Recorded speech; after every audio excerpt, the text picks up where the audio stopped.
Good morning, and thanks for joining us here on The Real Story. I'm Emma Wulfhorst. We're racing toward Election Day, but before polls open on Tuesday, November 7th, we caught up with Secretary of the State, Stephanie Thomas, to answer some of your questions and talk about everything that's making this year unique.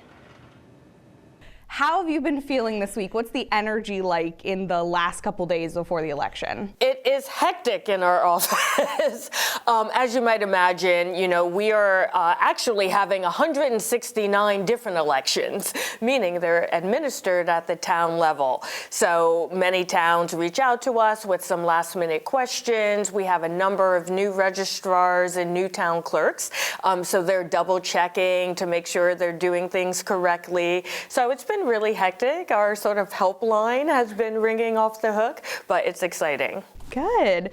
So primary turnout, as always, was low. Unfortunately, that's kind of par for the course that we always see low primary turnout. Why should every voter be casting a ballot in every election, whether it's as little as a municipal primary or as big as a presidential election? I think a lot of people equate elections with politics, and I tried to disassociate. It's not politics, it's governance. And there are people in your town, in your state, and in your country who make rules, laws around everything that shapes our life. So it's really important that you pay attention to what they stand for and that you cast your ballot so that you have a say. Like a local year, like this year on Tuesday, things like your mill rate and your property taxes, how your Board of Education dollars are being spent. So every year there's something really important on the ballot. And more the things in municipal elections that impact people every single day. The things you feel every day. What kind of buildings can be built? How well maintained are your parks? Do you have parks? All of these things are decided in these years. We hear a lot of people staying home because they feel potentially in some way the choice has already been made. They feel like their vote doesn't matter. What do you say or counter that when you're talking to people? Yeah, it's obviously not true. I don't think most people understand that only 1 in 3 voters, for example, in municipal election years are casting a ballot, or in state years, 1 in 2. I often hear this complaint about people who consider themselves to be in the middle. By not voting, you are pretty much guaranteeing that no one is catering to you to secure your vote, which means they're catering to both extremes because those are the people who will come out and cast a ballot. So I tell people who care about independence in voting, who care about having candidates that meet them in the middle, you have to definitely go out and vote. Your job has a lot to do with information and accessibility. I know when you were campaigning and we talked before you got this position, you were saying you really wanted to be the go-to place for election information for residents here in Connecticut. How many people do you think maybe don't vote because they don't know how or have other logistical challenges like language help or how to get an absentee ballot and those other things? It's a good question. When I go out talking to people around the state, I often hear a few things. One, that they don't know the election's happening. And we forget that our office has no budget for public outreach. So we leave it up to political parties and campaigns to get the word out. And in some towns, it's better than others. 2, they say, isn't there one place I can go and see what's on the ballot? And I tell them, yes, you can go to myvote.ct.gov, but no one knows it exists. No one even knows what the Secretary of the State does. But they don't know they can go there and get a sample ballot. And 3, you often hear people just say they don't, especially new voters like college kids, people who have any sort of disability, whether that's like a senior who is low vision or something more serious or challenging, and you hear them say, are speaking another language, that they don't know what to expect. That makes them a little nervous. So they might plan to go out, but at the last minute, they change their mind. And how do we address that? And what are some of the ways your office is working? I know you mentioned, obviously, not having a fund, not having any of those dollars to do public outreach. So what are some of the other ways your office is trying to get that information out to people? We have no budget, but we're very creative. So we have done a wide cross-section of things. We definitely stood up a website, civics101.ct.gov, where people can go and get sort of digestible information, easy to understand.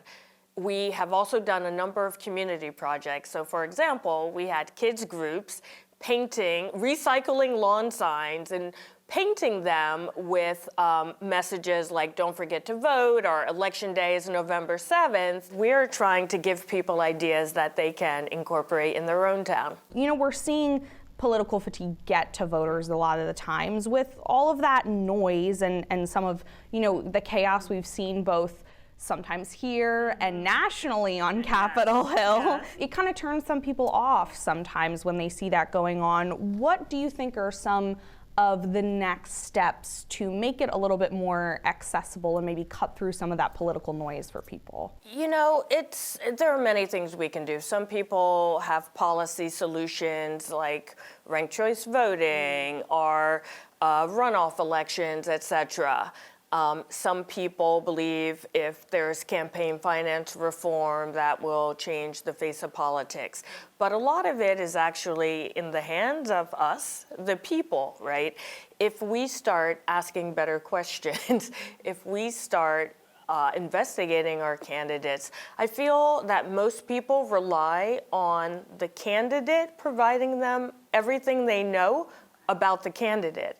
And you can see very easily how that's probably not the best process to use. So I just say we the people can also do a lot to be better informed, to pay attention, to go out and vote, and to run for office ourselves. People often ask me, how long have you been in politics? And I say, I'm not in politics, I'm in governance. And if we start thinking about it that way, I think different types of people will run for office, and it's us who make it political. So if you have people who aren't political running for office, that will do a lot to solve the problem as well. When you're talking to people, do you feel like they are at least a little bit willing to do that, to take on a little bit of that responsibility themselves, to get informed? People often say to me, like, why isn't it easier to understand how this all works? And I say, surprise, it's not going to be easy. Like nothing in our lives is easy. Raising your kids isn't easy. You know, doing a job isn't easy. How we're governed is really important. So we, the people, have to put some time in. And then politicians also have to put some time in to make sure they are living by a code that I think the voters expected when they elected them. There was serious investment in our elections through the special session, putting money toward, you know, new voting machines and things like that. So now that we've seen a little bit more of this money being given to your office and just toward elections in general, tell me a little bit about where that investment is going to be going. Sure. So an investment was made in the special session for an election monitor in Bridgeport. Obviously, that was a very serious situation. The judge came back and ordered a new primary. So we have an interim election monitor there now. And now we'll figure out, since we know there's a new primary, how to best have boots on the ground for that entire period. You know, it's hard for one person to do everything that needs to get done. But the Bonding Commission also released funding for new tabulators. So those are the machines that we feed our ballot through that I have often likened to an old car. Like it still drives, but sometimes you have to go to a junkyard for parts. And sometimes the junkyard doesn't have the parts. So I'll be very excited when we get to retire those machines and purchase new ones with the same security. We'll still have paper ballots and all of those safety mechanisms. So that's really exciting. But I'm still hopeful that we will be allocated some money to educate the public, not just about the basics of how to vote and protections, et cetera, but also to teach people how to do early voting, which will start in 2024. And I have to ask about the tabulators. I saw a couple weeks ago some quotes from you saying that some workers were looking on eBay for old parts for replacement parts because these machines were so old. There's only one other county in the entire country that still has these machines, so there's no secondary market to get these parts. Happily, we will no longer be in that situation. We have started the RFP process. We have 4 bidders who came in, so hopefully we will move that along quickly. Wow. So this election day is going to look, in some ways pretty standard to voters. As you mentioned, early voting isn't going to start until 2024. So let's talk, though, about what voters can expect, what changes they might be seeing for next elections coming up next year. In 2024, we'll have early voting, and next year we are likely to have 3 elections. We have the April presidential primary, and maybe an August primary, and then the November election. So we have early voting 4 days, 7 days, and 14 days respectively. So that is the main difference, and it won't be at a traditional polling place like Election Day, but probably at your town hall or another location chosen by your registrar of voters where you will cast your ballot in person. We've talked before about the struggle to staff elections, this being a concern. I know people have brought it up recently when talking about implementing early voting, but this has been something on your mind way before we were talking about early voting. So, where do we stand on that when it comes to staffing and making sure there are enough workers here to run these elections smoothly? There's a lot of good news. I did a survey of registrars, and of the 169 towns, I got 124 back, so a pretty good sample. And only a handful said they anticipate having a problem recruiting poll workers. So that's good news. Our office, for the first time, is also taking on a large part of the role of recruitment and training. So we are already working with veterans groups, colleges and universities, the Bar Association, et cetera, labor, et cetera, trying to advertise that most people think these jobs are volunteer jobs, but they're paid jobs. And they're good paying jobs for, many towns pay above minimum wage. So we are after this election, we'll start getting the word out, and I think we'll be in good shape.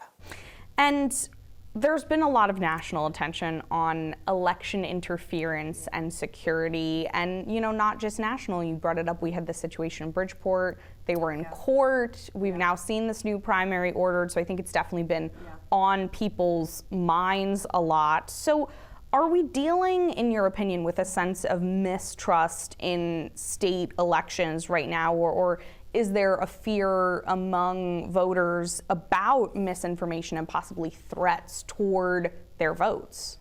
I think some people are afraid, but I think more people understand that there are sometimes things that happen that are user error versus outright fraudulent attempts. What we saw in the recent decision in Bridgeport was deemed an outright fraudulent attempt. So those are the types of problems that our office is focused on solving. And like all problems in the world, they are holistic in nature, and one thing won't solve them. I believe that there are so many people who are not educated about how ballots can be cast, what's legal, what's illegal. I give a prime example with an absentee ballot. I query people and say, if your sister wanted to return your absentee ballot, could they? And the answer is, in some cases, yes, in some cases, no. They could go to the town clerk and do that and declare themselves your sister, and the town clerk writes that down. But your sister could not drop it in a Dropbox or mail it. So there's all these little election law specifics that I think if we could do a better job of getting the word out, the people would help us police the system. So when we're talking about absentee ballots, obviously, not just the specific number, but in general, when you're talking to people and looking at these elections, how many are actually utilizing absentee ballots? You know, I don't have this year's number off the top of my head, but it certainly has gone way down from the high we saw in 2020 during the pandemic. Just from talking to people, a great number of them like voting in person, which is why I'm so excited about early voting. So the absentee ballots really seem to be reserved for people right now who meet obviously one of the criteria by which you can vote absentee. And I'm happy as secretary that anyone who needs an accommodation can find it in our voting policies. I think a lot of people, especially with what's just happened in Bridgeport, sometimes have concerns about the safety and security of absentee ballots. You know, from your perspective, what do we know about how safe they are, and what do you sort of tell people to maybe quell some of those fears? Sure. I mean, it's good to have concerns. That's how you move policy forward to make sure you're closing any loopholes. But I think we can look at all the many states they've actually had no excuse absentee ballots. Connecticut is a bit of an outlier in not having it. So we can look at the history there, and study after study after study has shown that we're talking about like 0.0000001% of cases of fraud. And what I like to remind people about the Bridgeport case, this isn't the first year we've seen a case. So there was a case in 2017, 2019, again this year. So drop boxes, non-drop boxes, absentee ballots, sometimes you just have to close one loophole, which is very different from changing an entire system. With just a couple days before people hit those polls for November 7th, what is your final pitch to voters about why they should be out there on Tuesday? My final pitch is that governance impacts us every day, so we need to have a voice in that. So I encourage everyone to vote local on November 7th. And we'll, of course, have your continuous election coverage, and you can head to our website at fox61.com or our free news app to check out our comprehensive voter guide and all of our past Real Story segments. We have everything you need to know before casting your ballot. There's still more to come, though, this morning here on The Real Story. Joining us next, U.S. Representative Joe Courtney. Stay with us.